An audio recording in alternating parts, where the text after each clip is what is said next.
A'udzubillahiminasyaitonirrajim. Bismillahirrahmanirrahim. Assalamualaikum warahmatullahi wabarakatuh.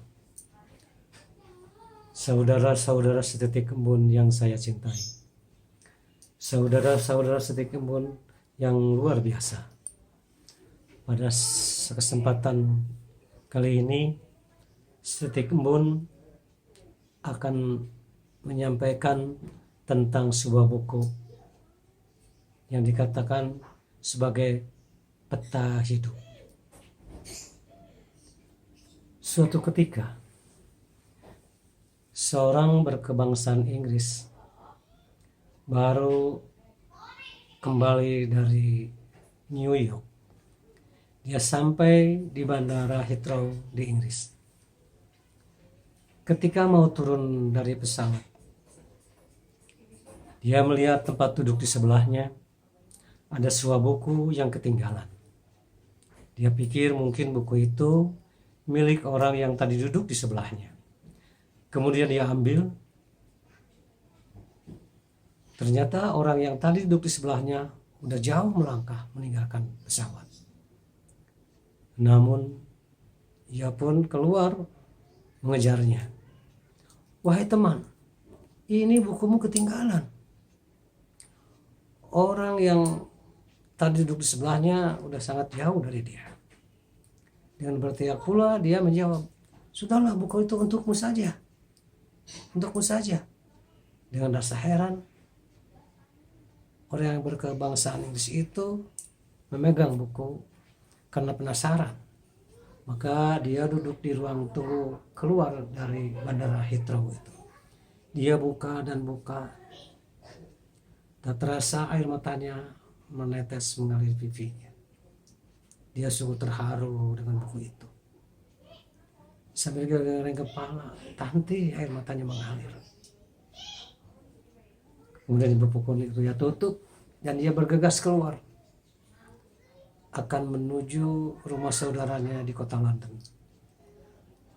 Bandara Heathrow ke kota London kurang lebih 5 mil lebih lah jaraknya dari Heathrow ke kota London. Ia dengan bangga menunjukkan buku itu yang dia anggap sebagai buku yang luar biasa, sehingga dia meneteskan air mata. Dan anggota keluarganya pun sama terharu dengan buku itu, sehingga orang yang berkebangsaan Inggris itu menyimpulkan bahwa ini adalah buku yang terbaik yang selama ia baca di dalam hidupnya. Tahukah saudara-saudara titik embun yang saya cintai, saudara-saudara titik embun yang luar biasa, ternyata buku itu adalah Al-Quran. Kenapa dia menangis? Dan mungkin dia membaca juga tidak keseluruhan Al-Quran itu, dan dia tidak membaca huruf Arabnya. Saya yakin dia hanya membaca terjemahannya saja. Dan saya yakin pula dia hanya beberapa ayat saja atau beberapa surat. Paling surat Al-Fatihah dan awal dari surat Al-Baqarah. Tetapi kenapa dia membuat menangis?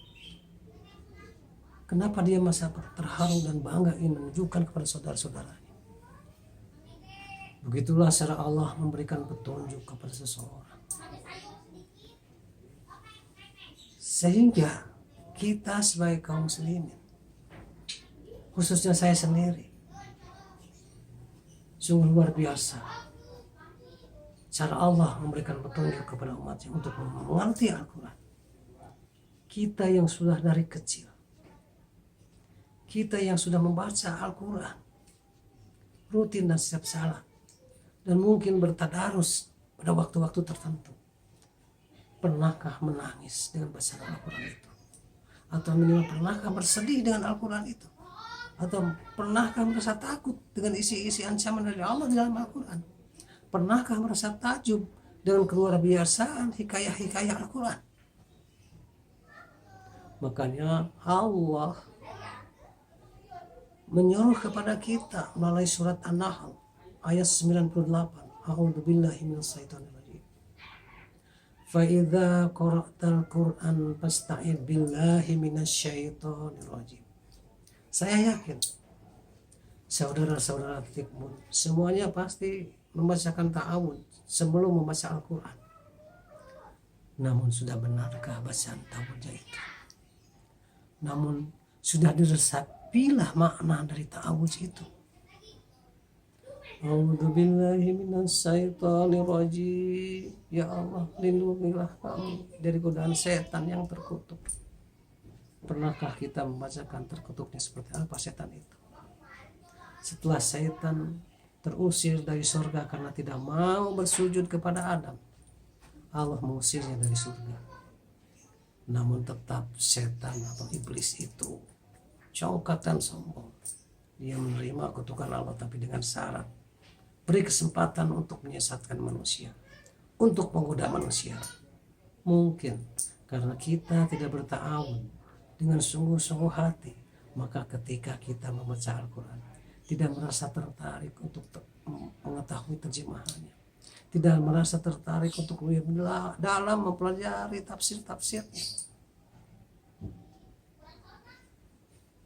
Saya yakin orang yang berkebangsaan Inggris hanya beberapa ayat saja dari makna atau dari tafsir atau dari terjemahan Al-Quran itu. A'udzubillahi minasyaitonirrajim. Bismillahirrahmanirrahim. Mungkin dia tidak bertahu, tapi karena sudah ada petunjuk dari Allah, sudah ada hidayah dari Allah, dia bisa menitikan air mata. Apakah kita tidak menitikan air mata karena tidak ada petunjuk dari Allah? Lihat di surat berikutnya Al-Baqarah, dzalikal kitabul la raiba fi. Sudah tidak meragukan lagi, Al-Quran ini merupakan suatu petunjuk. Kalau kita rajin membaca Al-Quran, maka Al-Quran itu otomatis menjadi petunjuk kepada kita untuk belajar lebih dalam lagi, untuk mengetahui artinya, untuk mengetahui maknanya, untuk ingin menghafalnya, mengkoleksikannya di dalam hati, di dalam jiwa kita, sehingga Al-Quran menjadi way of life dalam kehidupan sehari-hari. Coba jangan jauh-jauh membaca surat-surat selanjutnya, kita dalami hanya surat Al-Fatihah. Apakah sudah merasa terketuk hati kita membaca Al-Fatihah? Mengapa kalau orang asing aja yang berkebangsaan itu bisa menangis, kita hanya membaca biasa-biasa saja? Karena perasaan kita sudah ditutupi oleh setan tadi untuk tidak meresapi, untuk tidak mendalami.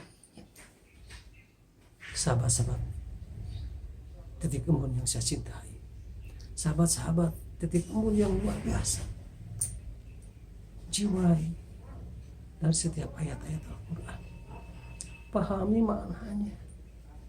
Mudah-mudahan kita pun bisa menangis karena terharu, karena meyakini bahwa ini adalah way of life, bahwa ini adalah kata hidup, bahwa ini adalah petunjuk hidup. Jangan nantikan esok hari, nanti setelah ini buka Al-Quran, resapi maknanya. Mudah-mudahan kita lebih mencintai Al-Quran. Dan jangan lupa, a'udzubillahi minasyaitonirrajim dalam maknanya, agar setan tidak menyentuh kita. Karena a'udzubillahi minasyaitonirrajim itu untuk dua perintah membacanya.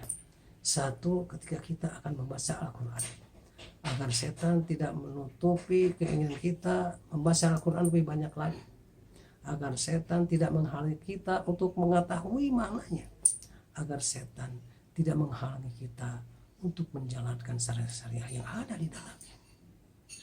Yang kedua, pembacaan a'udzubillahi minasyaitonirrajim itu ketika kita akan melakukan sesuatu, mau bertransaksi bisnis, mau mengadakan perjalanan, agar tadinya niat baik tidak dibelokkan oleh setan yang terkutuk. Ketika kita mendapat rezeki yang besar, tidak digunakan pada hal-hal yang maksiat, karena setan pasti akan membisiki kita untuk melakukan apa saja yang dia inginkan. Sekali lagi, berta'awudlah dengan baik, berta'awudlah dengan sepenuh hati, agar kita terhindar dari setan yang terkutuk. Demikian yang dapat saya sampaikan. Mohon maaf segala kekurangan. Billahi taufiq wal hidayah. Sampai jumpa. Wassalamualaikum warahmatullahi wabarakatuh.